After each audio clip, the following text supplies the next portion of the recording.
drawing our kids out and asking them questions and getting to know them because they're thinking about things very differently than we are. Parenting isn't about us. In fact, parenting isn't even about our kids. Parenting is just one way Christian dads and moms are to worship God. So welcome to the Truth Love Parent Podcast, where we train dads and moms to give God the preeminence in their parenting. I'm your host, A.M. Brewster, and today we're talking about a big and sometimes scary topic. There is no comfortable discussion about self-harm, but it has to be had. You have no idea how many parents I know who were blindsided by their children's cutting, hair pulling, burning, and the like. And sometimes these behaviors are just an overture to something far, far worse: suicide. It's a conversation all parents should have, regardless of the age of their kids, because this kind of behavior is growing with more and more frequency, especially as our world is turned upside down. It's finding its way into mainstream entertainment, and it's happening among younger and younger kids. And biblical parents need to know what to look for. And listen, as a biblical counselor, if you have even the smallest idea that your child may be harming themselves, please do not hesitate to reach out for help. You and your kids are both going to need help working through this dangerous and addictive behavior. So now, please enjoy this discussion I had with Dr. Mark Shaw. Now, before I continue, I want to encourage those of you with younger children to stay with us today, and this is for a couple of reasons. The first is that your children may be young now, but as they grow and are exposed to various forms of negative influences, you're going to need to be aware of what's out there and be prepared to help them interpret that information biblically. A lot of parents are surprised. All of a sudden, their kids cutting themselves, and their parents didn't even know that was a thing. The second reason is that statistically, self-harm is most common among teenage girls. Some studies have shown that 40% of college students self-harm in one way or another, that 20% of high schoolers participate as well, and additional research suggests that 7% of third grade girls and 8% of third grade boys said they had self-injured at some point in their lives. My point is, this practice is not merely the go-to for broody teenage boys. Any child can be tempted in this arena. And that's why I've asked Dr. Mark Shaw to join us today. How are you doing, Mark? Doing great. Great. Thank you. Awesome. Well, let's go ahead and jump in here and just get the chance to know you. Mark, give you a chance to introduce yourself to the audience. Tell us a little bit about yourself, tell you about your family, and tell us about what your ministry is. My wife and I have been married over 20 years. She would know the exact number of those years, but we have 4 wonderful children, and I am restarting a ministry that I founded 10 years ago called Truth in Love Ministries, and we are a local church partnering organization. We go into local churches and start counseling. We have a turnkey operation. We have an office manager who manages counseling appointments, and then as we counsel, we teach a class at night. And it's very interactive. It's lively. It's not just content driven. I think there's a lot of great content out there, but what I'm trying to focus on is giving people an opportunity to mix it up a little bit, to work on case studies and role plays and listening skills and learn how to ask good questions and, follow the breadcrumbs, so to speak, of what people are saying back into their heart motivations. And so we do that at night, try to find people in the local church who want to do counseling and then enfold them into our ministry. And we counsel in teams of 2. So we always have 2 counselors in every session.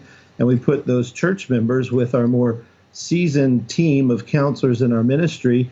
And we hope to raise them up from maybe a second chair counselor to a first chair counselor, meaning they become a disciple maker, a leader. And we constantly replicate. So we're trying to always counsel in teams of 2 for the purpose of replicating more counselors and growing the ministry in a local church. So that's what we do in the Indianapolis area. And then I teach on addiction and nationally and internationally and so forth. So really excited about the days ahead of ministry for Truth in Love Ministries. Well, first of all, you got a great name, just saying, Yeah. Second of all, I think that what you're doing is amazing because it's getting counseling, back into the church, back to the people who the Lord has equipped to be doing that work, which is awesome. But I also, you made a little comment there about, speaking and whatnot on addictions and stuff. And I'd love to hear a little bit more about your experience in that. Like, how does a person come to the place where they're invited to come talk about addictions? Hey, we need someone to talk about cutting. Let's get Mark Shaw. Yeah. Well, I have a very gifted wife who edits all of my writing and my books. And so I have 20 published resources, and I have that many because of my wife. She edits and does a great job and gets it ready for the publisher to where it's almost publisher ready when they receive it. So that's why I get invited, is I have a lot of resources. I've worked in the addiction field since 1991. And I take a deep breath when I say that, because it's hard to believe, A, that I'm that old, and B, that I've done this kind of work, because it's hard, as you know, just residential living, with people.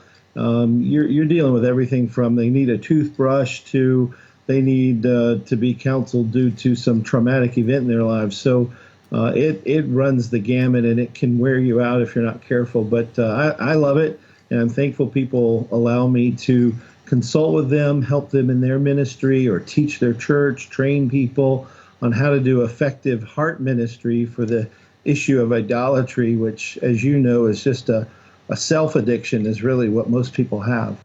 So true. So very true. All right. See, I told you Mark knew what he was talking about, and he does. I was, like I said, I had met him in one of his workshops, and I was blessed, so blessed and helped in that workshop. And I'm really looking forward to him sharing his knowledge and his research and his learning and experience with you, which is why we're all here. We're here to grow as parents. Now, I just threw out some statistics in my introduction, but I'd like you to take a moment to kind of define self-harm broadly. And what I always do, and I always do this to my interviewees, I always throw a bunch of questions at them and then hope they remember most of them. But this is kind of what I'm wanting from you. Kind of to define self-harm broadly, try to define cutting for us specifically. And then just share some of your observations you made in your ministry to people with this self-harm temptation. Like, I'm just curious, like you might ask, among young people, who's predominantly affected by this? Do these young people have anything in common? Stuff like that. Kind of help us understand the big picture of this. Sure. Well, self-injury, the definition of self-injury is injuring yourself on purpose by making scratches or cuts on your body, usually with a sharp object, enough to break the skin and to make it bleed. And it's termed self-harm, self-mutilation, self-abuse. SIB, self-injurious behavior, is a term you hear for this. And then there's, non-suicidal self-injury. So NSSI is another abbreviation that you hear linked to this. But it's basically, injuring yourself, hurting yourself. And there's a number of ways to do that. And if you think about it, Aaron, we all injure ourselves. I mean, we all make choices day in and day out. Some of ours are smaller scale, but what we eat, what we choose to do or fail to do if we don't exercise or we don't take care of ourselves. I mean, those are little tiny forms of that. But for the kids that we're talking about, it's normally younger people who struggle with this. Although I've met with late 20s, early 30s, that age range, but very immature thinking behind that. But self-injury is it can be burning your fingers, cutting your skin to the point of bleeding, which is typically what's most heard of, what's known out there. Scratching your arms, you see kids that dig into their arms and they have little scars all up and down their arms. I remember a young lady at a drive-through restaurant, and she reached out to hand us our meal, in the bag, and we're looking at her arm, and I just saw scars all up and down her arms, and I knew exactly what it was. It was from self-injurious behavior. And I think too, like one thing, actually, this is really, it is huge. Cutting seems to be the predominant thing. But one thing that I was actually recently introduced to is Heath Lambert did one of his podcast episodes on his podcast, which is called Truth and Love. And they did an episode all on hair pulling.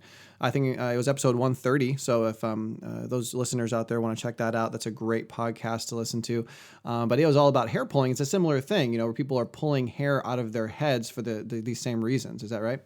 Yeah. I mean, same heart reasons: plucking your eyelashes, slamming shoulders into a wall until bruises, or punching something for guys. I mean, picking scabs and and people would even argue, the extreme tattooing and the piercings and all that kind of stuff. I mean, you'll see people who have hundreds of piercings and all over their bodies, and that is considered a form of, a form of self-injury, even though a lot of people in the world wouldn't want to call it that. I mean, it really, that is what it is. Yeah. I completely agree. Especially, you get to the more extreme piercing stuff like the gauging and stuff like that. It's just, it goes to a lot of extremes. And I think you mentioned something it's important to remind all of us. We did an episode, it was 114. This was back in December, I believe. It's called How to Know If Your Child is Addicted. And in that episode, I think we showed what you're saying, that everyone is in fact addicted to what I said was really the most damning substance on the planet. And that substance is self. We talked about how every other addiction really in a big way is kind of a secondary addiction to feed that first one. And so that, sometimes, when we look at someone who's cutting and we say, oh man, yeah, that they have an addiction to cutting. Well, really they're just cutting themselves because of their worship of self. And that looks like it's a huge problem. But in the same way that people cut themselves, somebody else over here is eating disorder, or this person over here is getting a lot of tattoos. And those things are kind of like a little bit more, quote unquote, commonly accepted, but they still are secondary addictions that are being used to feed the primary one of that, that looking for satisfaction in myself. So for you listeners, today's episode really for me was specifically born from a desire to equip parents, you to discover the core and the peripheral symptoms of a cutter. So you can see, if you try to understand if your child is having this temptation. However, before we jump into that, Mark, I'm wondering if you'd help us understand really the mind of a person. And I think you've done that a little bit, but really kind of broaden this out. The mind of a person who would struggle with this temptation to cause themselves pain. I work with a lot of cutters, and honestly, I think working with them sometimes is easier than helping their parents understand why they cut in the first place. Sometimes the parents are going, Aaron, I don't get why a person would do that. So a lot of people struggle with this concept. What would you say to a parent who asks, why would my child even do that? How would you help that parent kind of put themselves into their kid's shoes? Yeah, you had a great point. It's often the family members who really don't understand, why would my kid do this? And with kids who cut, I mean, they are a misunderstood group. Oftentimes, it's how they see themselves. They see themselves as ignored, unappreciated, that kind of thing by their parents or by friends, or you think about, the Bible makes a distinction in our maturity level. When I was a child, I thought as a child. When I'm adult, I think as an adult, kind of thing. So kids don't always deal with things, know how to deal with it as on an adult level. And I often think of abused kids too. Sexual abuse, for example. Kids are kind of thrust into an adult world before their bodies are physically able to deal with. I mean, maybe in some, we're talking about a 7-8-year-old, they're not able to have children at that age, but their spiritual understanding, their emotional understanding is like a child. So they don't know how to deal with this stuff that happens to them. And I think it doesn't have to be that severe with cutting. I think people often think, oh man, this is a very serious mental illness. We need to get them to a psychiatrist fast and do all that. And I think, it depends on where people are, where they find their child in the progressive state of this. But I think there's so much that we can do as parents, we can do as friends who come alongside, or biblical counselors, or pastors, or just anyone in the body of Christ. We can sit down and help these cutters who are seeing themselves as ignored, or unappreciated, overpowered maybe sometimes, and cutting gives them a chance to feel control. Sometimes they feel overwhelmed by all the stress in their lives, and I think that's a big thing with kids right now is the anxiety. They see all this stuff on Instagram and in social media, and they're seeing a perfect version of everything, and so they're looking at their own nose and saying, "Oh man, my nose is too long, or too wide, or too this, or my hair is this, or I wish I had that pair of shoes, or that purse, or or for boys, it's similar kinds of things. And so kids are anxious. They're wanting to strive to be perfect, and that creates the stress, the overwhelming feelings that they have. And then, being bullied or degraded by other teenagers. I mean, that's common in the teenage realm. It can happen in other ages.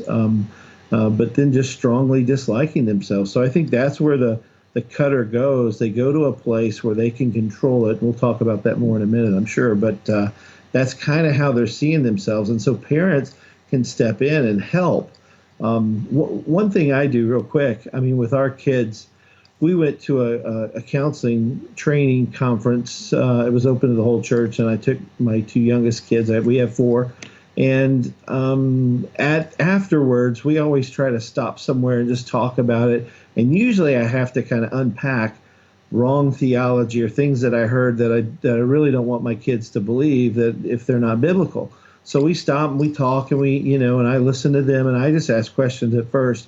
And then I kind of bring in my agenda. Well, when this person said this or said that, this is what the Bible teaches, and I'm not sure that's true. And I try to say it in a way that, this person loves the Lord. They don't know this yet. They're in the process of learning. So I try to unpack that for my kids and help them to think and understand more in a more mature, adult-like way without making them into adults. That's not the point, but helping them to understand things in a bigger way is what I'm trying to explain. And so I think with kids, they're just emotional.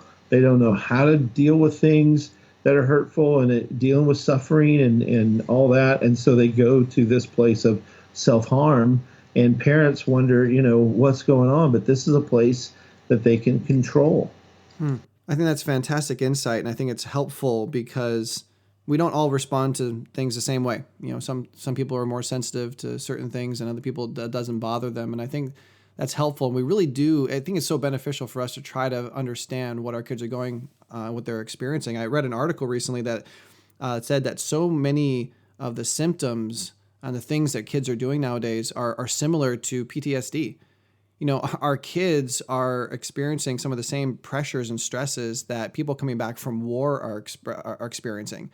And why they're experiencing that is really, I think, a big part too, not really the emphasis of this show, but for a good part for us to try to understand why is my kid feeling what they're feeling. Sometimes I don't know that they have an Instagram account. I don't know what they're seeing on there. And so we are going to talk about that later, but I just want to get your feedback on this too, because in my experience with the students I've worked with who are tempted to cut, I've found that some of them kind of feel the need to pay penance. I like the old Catholic view of self-flagellation and whatnot. I've sinned, so I need to hurt myself. I know I've encountered some people who are like that. Some people, I think, are just trying to distract themselves. A lot of adults do that. They'll turn to alcohol. For me, when I was younger, one of my distraction things was sleep. I would go take a nap if I just wanted to escape the stress and the pressure of the situation. And I think some kids use cutting in a similar way.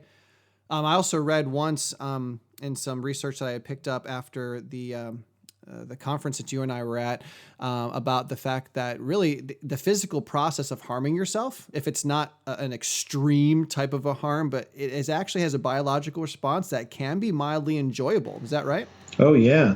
I mean, the body is wired to deal with pain internally. And so when you injure yourself, your body creates these natural pain relieving mechanisms to relieve that and to bring some kind of desired effect. And, I think it's the anticipation of cutting, the excitement, I can't wait to do this. That's going on, that excitement physiologically inside of the body. And then when they do it, again, the pain receptors, the way God's wired our bodies, that relief comes in, and it can be more powerful than any opioid that's on the market today. Yeah, wow, and that's an important thing for us to acknowledge.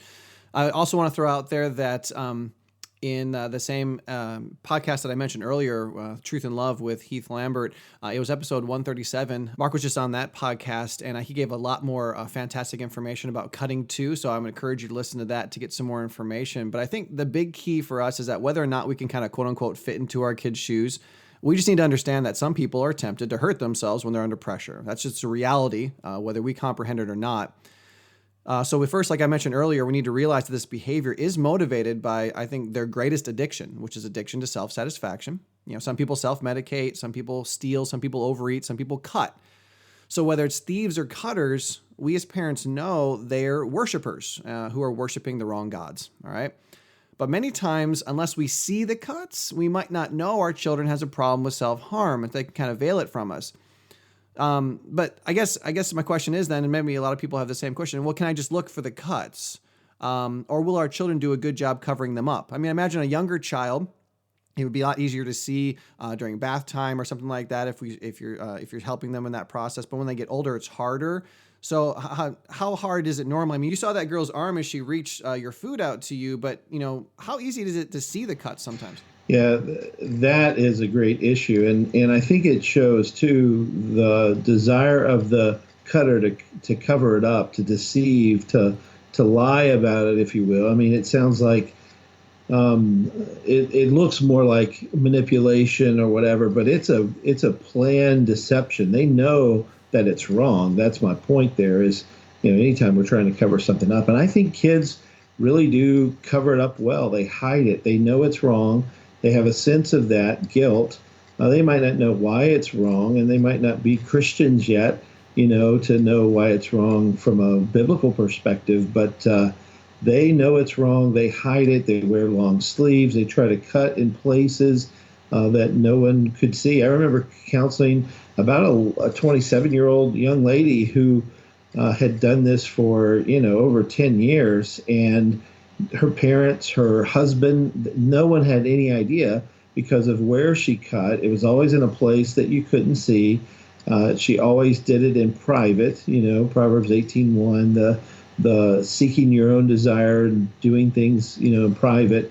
And so she hid it so very well. But what brought it out was she used a knife and was really, really in an emotional fit of anger and cut very deeply and just about died, due to bleeding out. And they had to rush her to the hospital, and so it all kind of came out. But here she had been doing this habitually for 12, 13, 14 years. And so, yeah, they hide it. It's difficult to find. It's difficult to know because they'll say, well, I just bumped my head on, or bumped my arm on something, usually it's not on the head, but I bumped my arm on something and I did, and they have a planned deceptive answer. They're ready, with their plan. That's why, when the world deals with it as impulsive, there might be an element of it that in an emotional fit of anger or real depression, that they act out in a way that looks impulsive, but there's a lot of planning that goes on before, during, and after. So true. I actually am familiar with that. Did you write about that incident in a book? Because I think I read that someplace. I read that. And when I saw that, I thought to myself, man, oh man, think about that. A husband didn't know that his wife was struggling with this for years. And that's why we're doing this episode. We got to know. We have to have our eyes open. We have to be paying attention. We have to be asking the right questions, looking at the right things. And this is why this is so valuable. So you might not be able to see the cutting, okay? You might not be able to see the evidence of it, especially if your child is older. You could just ask if they're self-harming, but from my experience, and kind of like Mark alluded to, they may like talking about it to their friends. They may actually even post pictures of it on Instagram, but unless you, the parent, already knows about the cutting, generally the child isn't going to open up when asked. Asking is not a bad start. I mean, it does show you care. If you already have a concern, if you've already noticed some things, at some point, you're going to have to ask a question. So what are your experiences with that, Mark? Whether they're asking out of complete ignorance, they're not sure. Hey, but they might just say to their kid, "Hey, have you ever been tempted to cut?" Or maybe they say, "Hey, I've seen this and I'm kind of concerned." What do you suggest we do when it does finally come time to ask? Yeah, I think parents shouldn't be afraid to ask. I mean, how you ask, can kind of close the child down. I mean, if you ask in a fit of anger or where or ask in a way that the kid knows, man, this is going to be bad. I think just kind of talking about it, maybe even asking about, do you have friends who are really struggling and cutting? What are they cutting for? What's driving them? And have your kids talk about it, in a third person. avenue. I mean, it's a little sneaky, but I think parents need to be wise as serpents, and harmless as doves. And we do need to ask our kids, and sometimes kids are waiting to be asked that specific question, and that's when they'll answer it. But they're kind of playing a game, and so parents, I don't think, need to be afraid of asking the question, because the answer they may hear, it may be very discouraging to hear that, or the parent might think, oh no, I've got a child who's mentally ill. That's not it at all. The child needs to talk. They need counsel. Who better to get it from than their parents or a biblical counselor, a pastor in the church, somebody like that who can really encourage the child to think biblically about these issues. That's so true. And also, don't not ask because you're afraid of possibly introducing these ideas to your kid. We talked about this when we've discussed on previous episodes, pornography and things and sexuality. Some parents don't want to talk about it because they don't want to be the ones to give their kids the ideas. That's likely not going to be the issue. And so if you're asking your kid, hey, do you ever heard of cutting? Have your friends ever talked about cutting? Don't not ask because you're concerned that they're going to hear it first from you. What you're able to do then is actually lay a foundation for what it is and how we should think biblically, just like Mark was saying about how he and his kids, after going to a spiritually focused event, they sit down and they debrief. They talk about what was true and what was false and things like that. And we need to be doing that with our kids.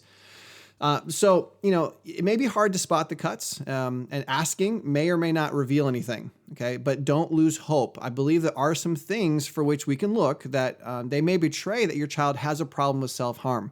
Again, on episode 114, we discussed that addictions have core symptoms and peripheral symptoms. Okay. The primary addiction we know is self-worship. We know that. The core symptoms are behaviors that point directly to the secondary addiction. Okay, a core symptom that all addictions share is preoccupation. We talked about that last time. For example, if you look at your child's Instagram account and you see that she's posted a bunch of images featuring, cutting paraphernalia, words and ideas and song lyrics that refer to cutting, images of people with, prominent scars and such. Well, then what you're probably witnessing is a preoccupation with cutting. They may not be doing it, but it's definitely a preoccupation, and it's probably going to lead in that direction. And you start to see that what their main struggle is. So, Mark, help us out, as parents, as we're looking for these other types of preoccupations. What can we be looking for that will help us deduce if our child may be having this struggle? The desire is to remove unpleasant conditions from life. I remember a quote from Princess Diana: you have so much pain inside of yourself, and you just try and hurt yourself on the outside because you need help. So I think that is what they're trying to do, is transfer emotional pain into something that they can control, they think, and they hope they can control and they can feel on the outside. So these peripheral changes often are, getting away, getting alone. I think of Proverbs 18:1 that talks about that. So they might escape from family conversations and kind of be in a place where they're brooding or thinking about being bullied that day at school, and they're just afraid to. I think fear is a big thing too, and so they're afraid to tell people about it. They're afraid of not being perfect or being, something's wrong with me, and again, not knowing how to deal with it, being kind of overwhelmed by that and anxious. So fear is a big thing that expresses itself in these these transformational peripheral symptoms, as you call it. And I really like that podcast or that episode 114. I thought it was really excellent. Thank you. I thought it was great information, and that's what parents need to be looking for. Are they withdrawing? And I think as parents, I think about God, the Father who sent his own Son to be with us. I mean, God sent his Son to be at our level with us, to enter in. And I think as parents, especially as fathers, we need to enter into our kids' world. Now, that doesn't mean playing video games all of the time, although I do enjoy that, with my kids or whatever, playing basketball. But entering into their world and trying to understand them and the pressures that they're under, because it's different than when I was a kid. I mean, there were pressures when I was a kid, but they were different. And so understanding my kids and their struggles and so forth, I think is important. And so, yeah, I mean, any of these peripheral symptoms, any of these things that are going on, with them where they are making changes that are significant, withdrawing or getting in with the wrong crowd. I think parents, we have to be so careful about the kids that we have our children's, be around. I mean, Hmm. not that there's no perfect kid out there, and I like for certain conflicts and things to arise so that we can try to resolve them biblically, with the kids. But there are kids that I think are already immersed in a lifestyle of wickedness and addiction in terms of chemical addictions and that kind of thing. And so, as parents, we need to lay down the law and make sure our kids understand, hey, you don't need to be around this person or that person. You need to be careful who you're surrounding yourself with, Yeah. or I really don't want you to be around that person. Yeah, and I think that kind of exposes two issues that we have. One issue is that sometimes we're just not paying attention enough. We're not noticing those transformational symptoms, where this kid is making this change and he's hanging out with a new group, or he's just acting differently, he's spending more time in his room. Sometimes we just go, oh, he's just in a phase, or that's just what happens when they hit the teen years and things like that. And I think all of that's really dangerous. I think it's foolish when we parents miss those key things that are going on. But also sometimes too, I think something that happens is that we address the peripheral symptom without realizing that it may be a symptom of something deeper. It's not a core thing. The core thing is something else. I've met parents who they address the self-deprecating speech, they address the secretive behavior, but they address it like it's the core issue, like there's no other issue beyond it. They don't realize that it's just a symptom of a deeper issue. So I think those are two temptations we as parents face when we see these other issues in our kids' lives. We don't realize that A, it's potentially pointing to something much deeper, which ultimately is going to be self-worship. And then B, when we just kind of deal with that surface thing and we move on, or I guess the other side of that is that we just don't see it at all. And that's, I think, huge issues. But in order to kind of round out our list a little bit more, I think some more things that you parents can be listening and watching for is, what is their music promoting? Man, we've talked a lot on this show about knowing what your kids' music is all about. I really think you need to do that, because sometimes they're just filling their minds with these ideas that they never thought of before, and it just kind of becomes cool. And it becomes cool because their music told them it was cool. Also look for implements. This is an interesting one. I once had a boy who took a knife, but he didn't take the knife to cut himself. He took the knife so that he could sharpen a golf tee. He found a wooden golf tee, and he took the knife, sharpened the wooden golf tee so that he could use the golf tee to cut himself. I found, and like Mark already alluded to, there's a very systematic, there's oftentimes a very planned out type of approach to cutting. And it's almost like almost a worship service in a way. Everything's set up. It's all right where it needs to be. So look for those things. Look for things that kind of seem out of place. Why would there be a sharpened golf tee in your child's room? Things like that. Also, I think it's really important to see if your children are drawing on themselves. I know it's like second nature. Kids doodle on themselves and whatnot, but I don't know about you, Mark, I found that some people draw on themselves to actually mask that they've been cutting. They may use a red pen or a dark Sharpie or something like that to kind of cover that up. And like you mentioned earlier too, the wearing of long clothes. These are all just things I think that we can be looking at to say, hey, my kid, he's wearing long sleeve shirt and long pants in the middle of summer. I guess depending on where you live, that might be normal. But in most places, I think we kind of be like, what's going on with this? So any other things on your list, things that, hopefully could stick out to a parent as being something that really should grab their mind and have them ask the next question? Boy, you hit on a big one, I think, with music, and just thinking about like a lot of rap artists promote pill popping and drug money and all that kind of stuff. So what they're listening to and how they're starting to wear their clothes and their look and the long sleeve shirts, all that kind of stuff is great. And parents just need to be attentive, like you said. That was great. Awesome. Yeah, and it's huge. We just need premeditated, intentional parents. All right, so this insight's really helpful for me. I'm really appreciating this. So it's true that we parents, we can so easily miss the indicators that reveal our kids are worshiping themselves. But beyond equipping us with the knowledge to spot the self-harm, I'd like for you to take a moment to help us understand really just the best way to parent our children. Let's just say that we've figured it out. Okay, we've discussed it. We've even potentially approached our children. It's out on the table, and we're wanting to deal with it. And like you've said, I think a lot of parents get scared. They think, oh no, my child has a mental disorder or something like that, and they feel ill-equipped to deal with this. So I have 4 questions I really like you to help us answer. Number 1, what biblical truth can we bring to bear on the situation?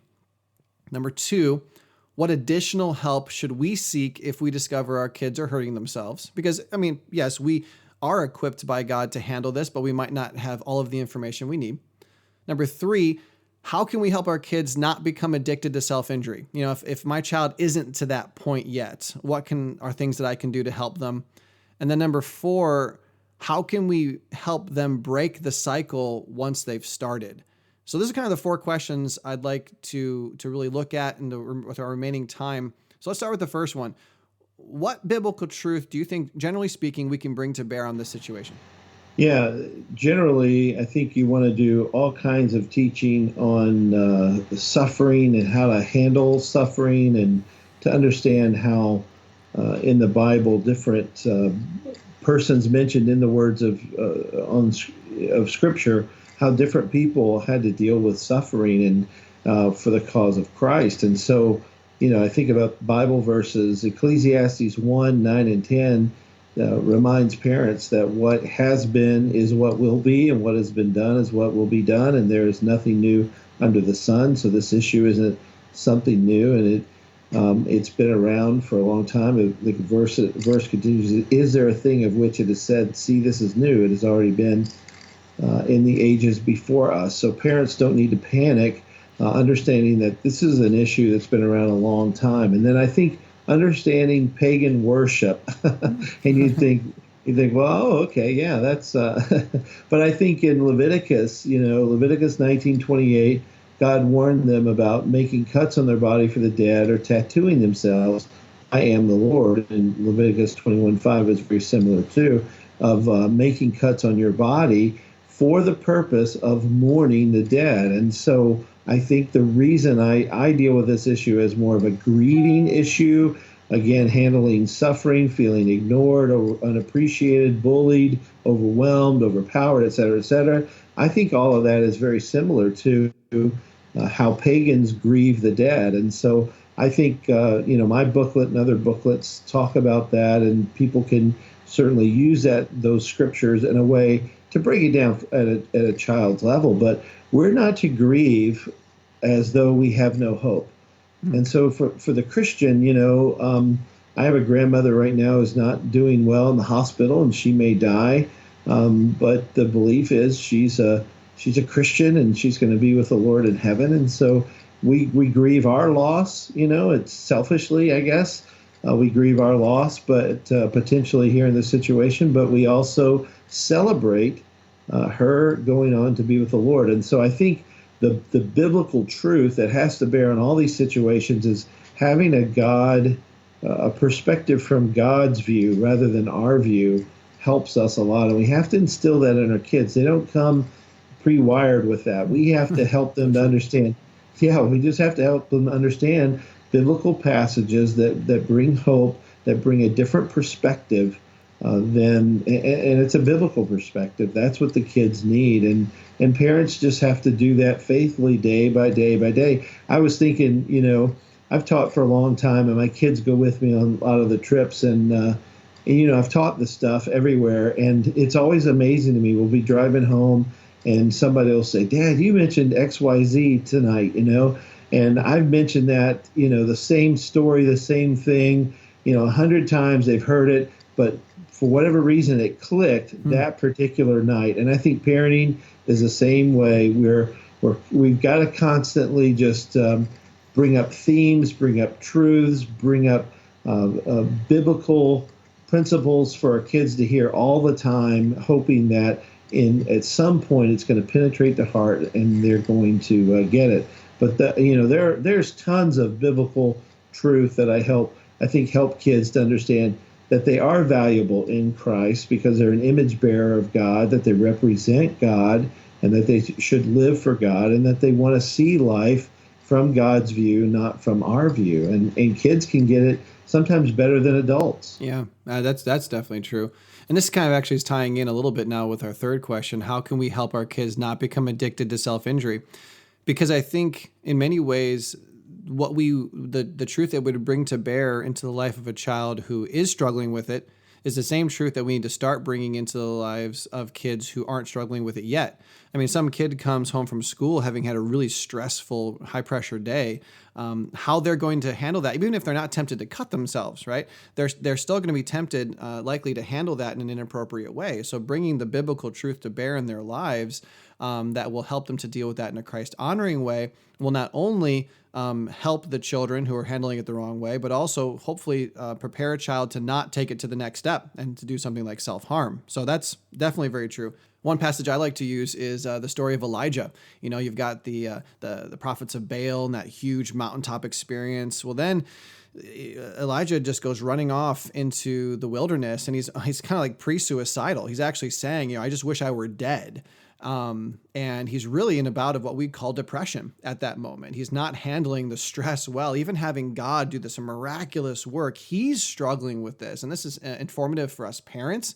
I mean, just because our kids are quote unquote doing well, just because they're leaders in the youth group and whatnot, doesn't mean that they're not going to be tempted with these thoughts and they're going to have these struggles.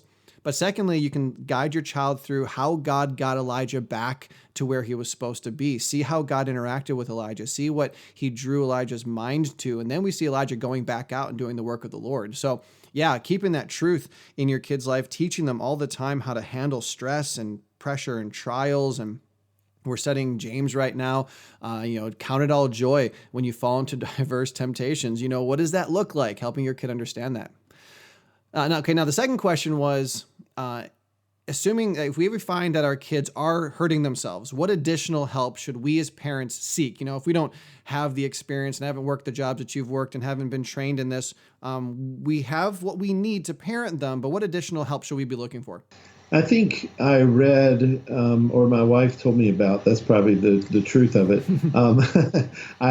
She told me about a study that they did that kids need 4 or 5 different adult voices in their lives. And so I think, what better than to go to the church to try to find like-minded friends in the church or a pastor, a deacon.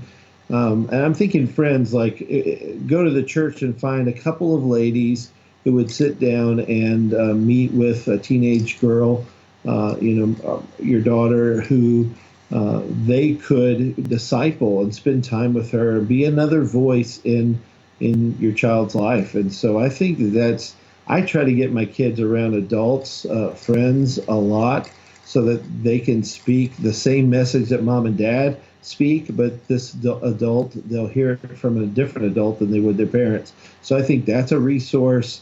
If it's severe cutting and trouble, I think you've got to go seek out biblical counseling to try to get to the heart of the issue and what's going on with the kid. I mean, it could be that the kid was abused in some way, and there's a multitude of ways that can happen, and they just don't know how to deal with it. And so parents need to try to investigate that or let a counselor investigate that and provide the help that the kid needs.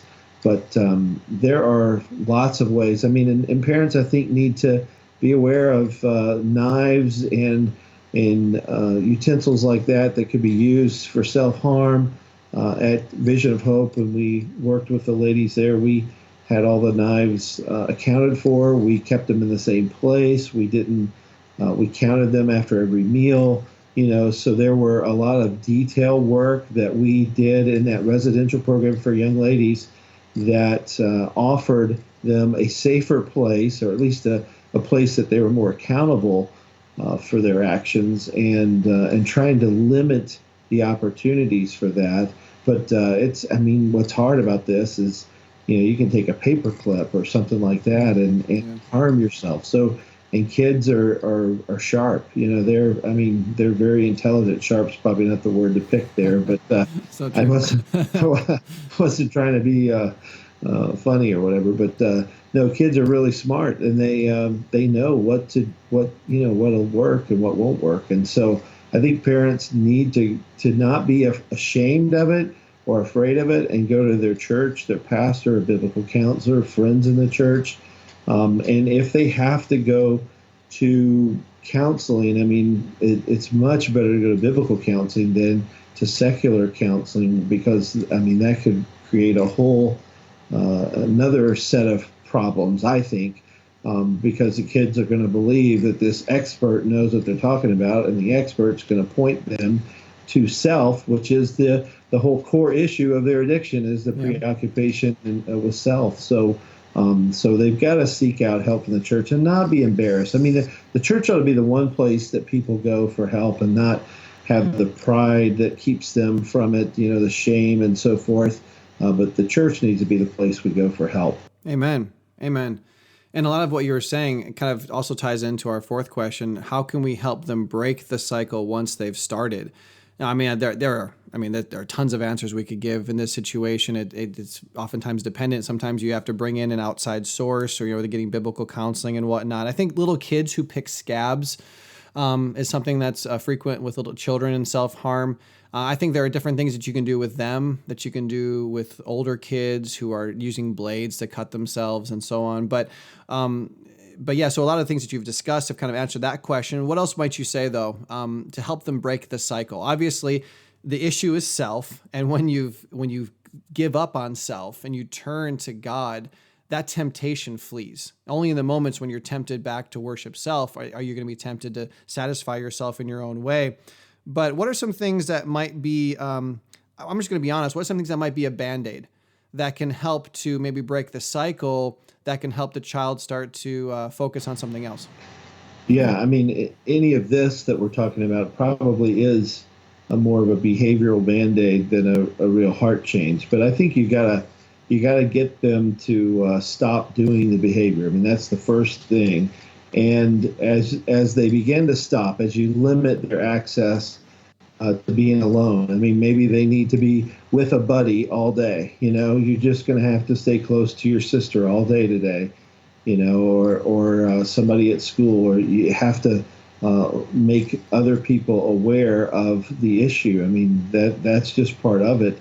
But loneliness, getting alone, is a super huge temptation for them and an opportunity. So you keep them with someone, and I think you've got to fill their minds with, praise music and positive music, rather than the ideas on television, the ideas in the music industry that promote self and promote harm, really, and brooding and all that. I mean, if I watch the news all morning, I mean, I'll be depressed all day, So true. So I think we've got to help them with just immediate, quick things that kind of change the behavior first, outwardly, but then we got to attack the self-reliant attitudes, the lies they're believing, the victim mentality, the brooding, the perfectionism of thinking that they have to have a nose that's looks a certain way, like a certain movie star, which probably isn't a real birth nose anyway. And kids just, and kids think like children. So I think parents have to ask questions to draw them out. I don't think parents do a good job of that. I know my wife and I both could improve in this area of drawing our kids out and asking them questions and getting to know them, because they're thinking about things very differently than we are, and creating an atmosphere of radical, extravagant grace where our kids can talk about things that, are kind of ugly, and but they know we'll love them, and we can have an open forum, and it doesn't change, our relationship, but we need to talk about these things. I think parents sometimes are so alarmed that we want to just, throw a hand grenade of Bible truth at our kids and say, well, you should never do that, and you shouldn't think that it's not in the Bible. That's not going to be productive as much as drawing them out. And I mean, Jesus did that. You look at the woman at the well and how Jesus handled that whole situation. I mean, he didn't just start off where he ended with her, where, you're the guy you're with right now, he's not your husband. he didn't start with that. He started, give me a drink of water, and he kind of entered into her world in the place that she was, in a way that she could receive it. He developed a relationship with her, and she began to see who he really was, and then he got to the place where he called her to repentance in a very loving way for her own benefit. And so I think parents can learn a lot from how Jesus interacted with other people, and we need to do that with our kids. Man, and that is just a wonderful place to finish up, because that is so powerful, to be a safe place for your kids where you do speak the truth in love, where you become a truth love parent, where you're parenting the way God's called us to parent. That idea of a safe place is so huge. Your kids need to feel comfortable coming to you and talking about sex and talking about drugs and talking about what the kids are saying at school and talking about their struggles. And man, that hit the nail right on the head. I really, really am very thankful for your insight. I appreciate it. I know my audience is as well. But last question here, are there any additional resources you'd like to tell us about, as no doubt there are some parents listening today who know for certain their child is cutting and they really just want to know more about God's mind on the subject? Yeah, there are resources, and there weren't as many as there are today. I mean, that's the blessing of the Biblical Counsel movement. People like yourself are creating content, podcasts that I think the one that you mentioned, I think was it 114? Yeah. Or is it that one? That's great for parents to kind of understand the heart behind this. I think specific to self-harm, I have a little booklet that I wrote, Hope and Help for Self-Injury for Cutters, and I think is the title of that. So I have that little booklet. Ed Welch has a booklet on self-harm. Jeremy Lelick has a booklet on it, as well as Amy Baker. And so, I mean, you could get all four of those little booklets. It's kind of funny that we all wrote booklets on that. I didn't know that there were any booklets out there when I wrote mine, but other than Ed's, I knew Ed's was out there. But those kind of resources, I think, are not long reads. They kind of help you to enter into the child's world, to be a safe place, and to figure out what's really going on. And again, my approach is, the mourning, the dead, the hopelessness, the despair, the overpowered feelings, and parents have a big responsibility, but God's given us the resources we need from His Word to help our kids think about life from a biblical perspective, rather than from the perspective of hurt and self, and just really self-addiction. I mean, you've hit on that. So there are lots of good things. I mean, the Truth and Love podcast that Heath Lambert does are great.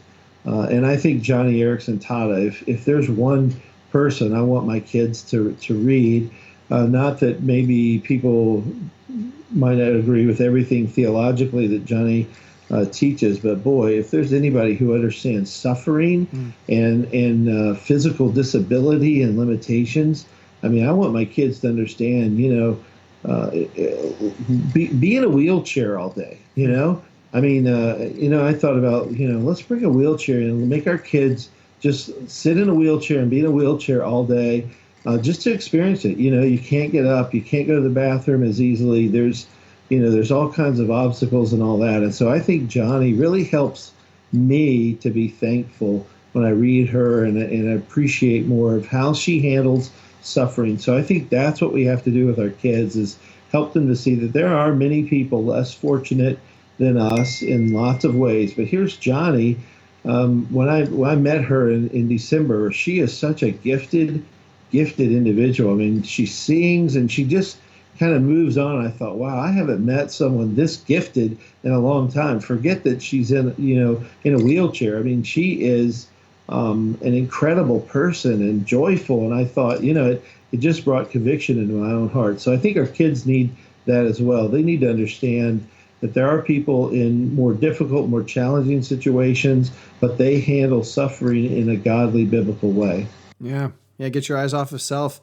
I know what you're talking about with Johnny Erickson Tata. In fact, everything you're saying here, I think is super important. I did an episode really early on called The Most Important Thing I Can Say to Parents, and that was just about equipping yourself, learning more, researching, studying, growing, because it's so easy to not put the necessary amount of research into the most important calling, one of the most important callings that we have, and that is to parent our children. So thank you so much, Mark, for all of this. I really praise God for your ministry, what you've done, what he's going to use you for in the future.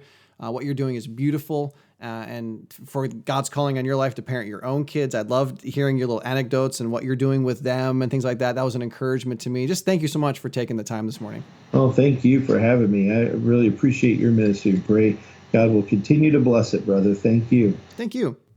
Again, I know that this topic is a big one, and in many ways, we only scratch the surface. So I want you to do two things. Number one, please share this episode on your favorite social media outlets so that other searching parents can be connected with the information they need. And number two, please feel free to contact us at counselor@truthloveparent.com or call 828-423-0894 so that we can show you how God would have you parent your child in truth and love. And as always, I hope you'll subscribe to the show and join us next time as we once again open God's Word to discover how to parent our children for life and godliness. To that end, we'll be discussing the 5 types of parents. Hopefully, we'll discover which one you are and help you become the one God wants you to be. Truth Love Parent is part of the Evermind Ministries family and is dedicated to helping you worship God through your parenting. So join us next time as we study God's Word to learn how to parent our children for life and godliness. And remember that TLP is a listener-supported ministry. You can visit truthloveparent.com/donate to learn more.